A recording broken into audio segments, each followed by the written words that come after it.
feminicidio o femicidio, como se desde principios de los 90, para denominar. Diane Russell se vio abocada a una investigación, es una investigadora estadounidense de origen, creo que europeo, no sé, se dice femicidio y nosotros feminicidio, aplicando la diferencia.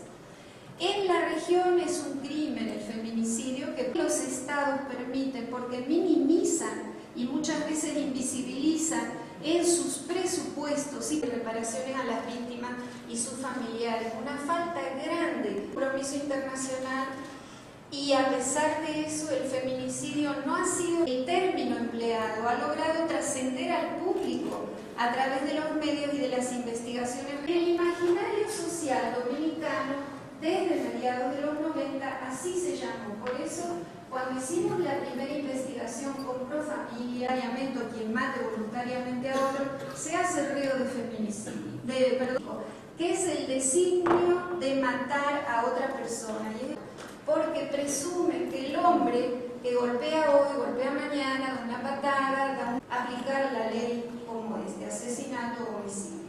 El dolo es presente en la categoría, es la masculinidad violenta o es prevenible, porque en un número, toda una indicación que antecede al feminicidio, ya de la violencia contra la mujer, Luis, por el impacto que tiene en las alarmantes tasas regionales de mortalidad, morbilidad.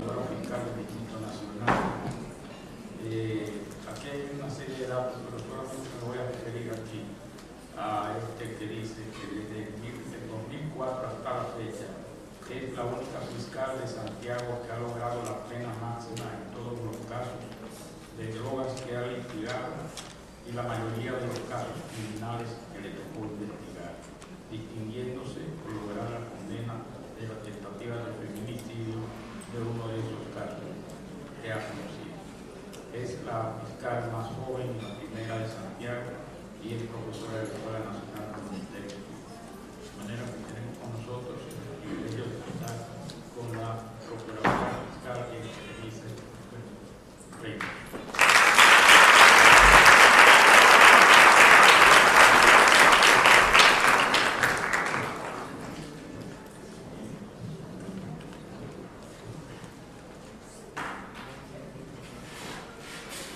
Muy buenas tardes al doctor Rafael Molina Morillo, director del periódico El Día, y aprovecho la ocasión para felicitarlo por esta importante iniciativa que me llena de regocijo por el hecho de que hace 2 años yo creo que solo doña Susi hablaba en el país de feminicidio y hoy uno de los más importantes periódicos de circulación nacional, para conmemorar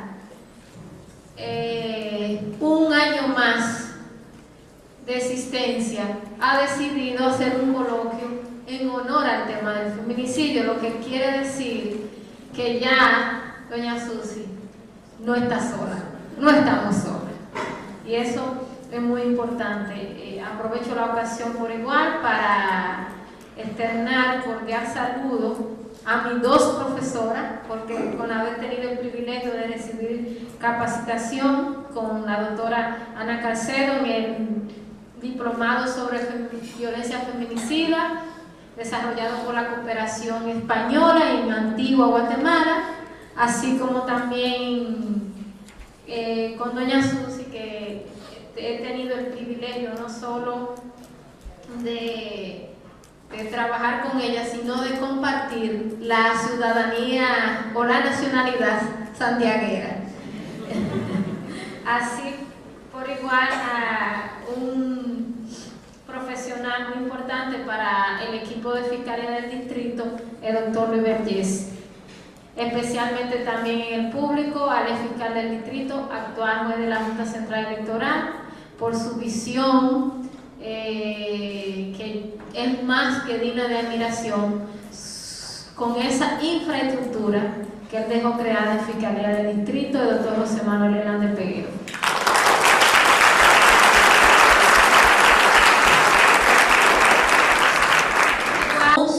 Millones de personas. Tenemos más feminicidios que España. con una población casi 10 veces mayor que la nuestra. Entonces, yo creo que debemos replantearnos desde el Estado, desde la sociedad, desde los organismos de prevención y persecución, ¿qué ha estado pasando? Nosotros tenemos una política de prevención y persecución eficaz, y como parte del sistema yo tendría que llegar a la conclusión de decir no. Nuestra política es mala. ¿Y por qué nuestra política es mala? No porque yo lo diga, por los resultados. Por los resultados. Yo creo mucho en una frase que dice: no se logran resultados distintos haciendo lo mismo. ¿Y por qué le digo que creo mucho en esa frase? Esa modalidad de manejar los casos de violencia de género intrafamiliar de una forma tradicional, de que se interpone una denuncia, luego se hace una citación, y en la mayoría de los casos, en la mayoría de las provincias, esa citación la lleva la víctima. Imagínense lo absurdo que es este panorama. Yo acudo a una unidad a denunciar que mi esposo me está amenazando de muerte y que yo necesito la intervención del Ministerio Público, y el Ministerio Público me da, ¿cómo no?, me da una cita para una semana y se la manda conmigo.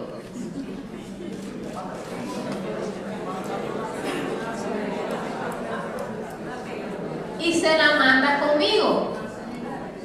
Es decir, que yo, el agresor de quien yo ando buscando ayuda para protegerme, vas a saber que yo lo estoy procesando o buscando procesarlo judicialmente.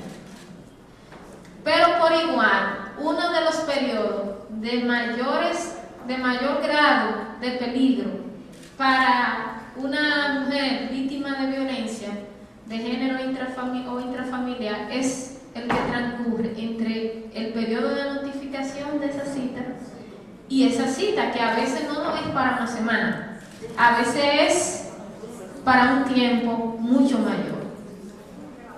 Yo veía el otro día un caso de una joven que asesinaron y veía al Ministerio Público diciendo: es que le mandamos la cita con su madre y la madre no la llevó, es decir, que está echando la culpa a la víctima.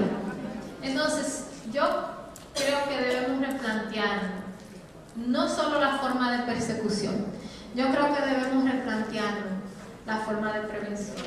Y la prevención tiene que empezar necesariamente por la educación, por educar para una cultura de equidad de género. Nosotros no podemos hablar de que tenemos una campaña exitosa en materia de política de género cuando en las escuelas, en los colegios, en las universidades, nosotros no le hablamos a nuestros estudiantes de la equidad de género. Cuando nosotros lo que vemos en la actualidad es que hay una gran todavía discriminación, y muchas veces te dicen: no hay discriminación. A mí me decía un señor en una conferencia: mire, no hay discriminación porque usted, por ejemplo, es fiscal de Santiago. Cuando eso yo estaba en Santiago, o sea, sí, pero ¿cuántas mujeres son fiscales? Pero además, le confieso que en no menos de 20 ocasiones, en un periodo menor a 3 meses, varias personas me han dicho: mire, yo la felicito porque usted hace un trabajo como un hombre. Entonces yo le digo: no, señor, yo le agradezco, pero yo no hago un trabajo como un hombre, yo hago un trabajo como una mujer, y a mucha honra como mujer, no como hombre. Sí, que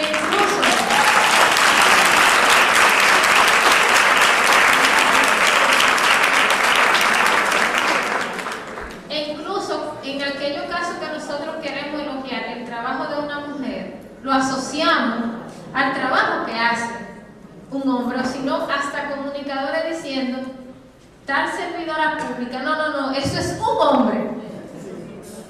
Lo he tenido ¿qué pasa por el mal momento de escuchar algo así? Y es un problema cultural. Es un problema de que desde los juguetes que nos regalan desde niño no están creando desigualdad. A las mujeres que nos regalan una muñeca, un juego cocina, madre, ama de casa. Los hombres tienen helicóptero, los hombres tienen carro, los hombres tienen símbolo de poder. Desde el niño, desde la niñez, desde algo tan sencillo como un juguete, tiene un mensaje subliminal sobre cuál va a ser tu rol en la vida. Entonces, en una sociedad donde hay tanta falta de educación, sobre todo en el tema de equidad de género, es imposible abordar de forma eficaz una política de persecución, una política de prevención que sea exitosa. ¿Cómo nosotros podemos replantear el tema de la persecución y de la prevención en materia de género? Abordamos algunos programas en Santiago que estamos desde Fiscalía del Distrito buscando alianza con la sociedad civil, que es uno de los aspectos más importantes para el Ministerio Público trabajar la prevención de la violencia de género, es buscar alianza estratégica con clubes, con juntas de vecinos, con asociaciones y organizaciones dedicadas a trabajar el tema, aunque nosotros incentivemos a trabajar el tema de la prevención de la violencia de género intrafamiliar, para desmontar a esa violencia que se convierte muchas veces en feminicidio. Un tema que no es menos importante que la educación, que es el tema socioeconómico. Detrás de la violencia de género intrafamiliar hay un gran problema socioeconómico y una falta de respuesta desde el Estado. ¿En qué aspecto me refiero a esto? Yo recuerdo siempre un caso que nunca olvidaré, que ocurrió en Santiago en el año 2005. Una joven tenía un cuadro de violencia intrafamiliar muy crítico y resulta que el esposo le había dado 2 estocadas. Ella va a Fiscalía con un desistimiento un 23 de diciembre. No se lo recibimos, pero va donde el juez y el juez le da una garantía económica. Y el 24 de diciembre en la noche le dio 36 estocadas y la mató delante de sus 2 niños. Pero ella desistió. Cuando yo la recibí, ella decía, es que yo vivo en una pensión, hace una semana que no se paga, yo no trabajo, tengo 2 niños y yo necesito que lo pongan en libertad para que mis niños no mueran de hambre. Y la vecina me dice que yo tengo la culpa de lo que está pasando porque su esposo la agrede, pero ella no lo denuncia y a ella no le falta la comida. Imagínense qué cuadro tan patético, pero es una realidad. Y muchas veces hasta la familia conspira para que no continúen con el proceso, porque tú no te puedes separar, no te puedes quedar a sola, pero sí después puede ser un cadáver. Entonces, la violencia feminicida comienza muchas veces como una violencia psicológica que no es atendida oportunamente de parte de los organismos que debemos trabajar con el tema y lamentablemente termina en un feminicidio. Hay mucha crítica de algunos juristas de por qué agravar la muerte de una mujer, por qué considerar un tipo penal especial. Y en la experiencia que tenemos de más de 8 años como Ministerio Público, yo le pudiera decir que no he conocido nunca un caso de feminicidio que no esté precedido de algún acto de violencia. El feminicidio suele ser la culminación de episodios sucesivos de violencia en contra de la mujer. Entonces, si hay episodios sucesivos de violencia en contra de la mujer, no podemos poner el feminicidio como un acto espontáneo. El feminicidio no es un acto espontáneo, es un acto premeditado. Y si hay premeditación, debe haber agravante. Entonces el feminicidio tiene que ser un tipo penal especial.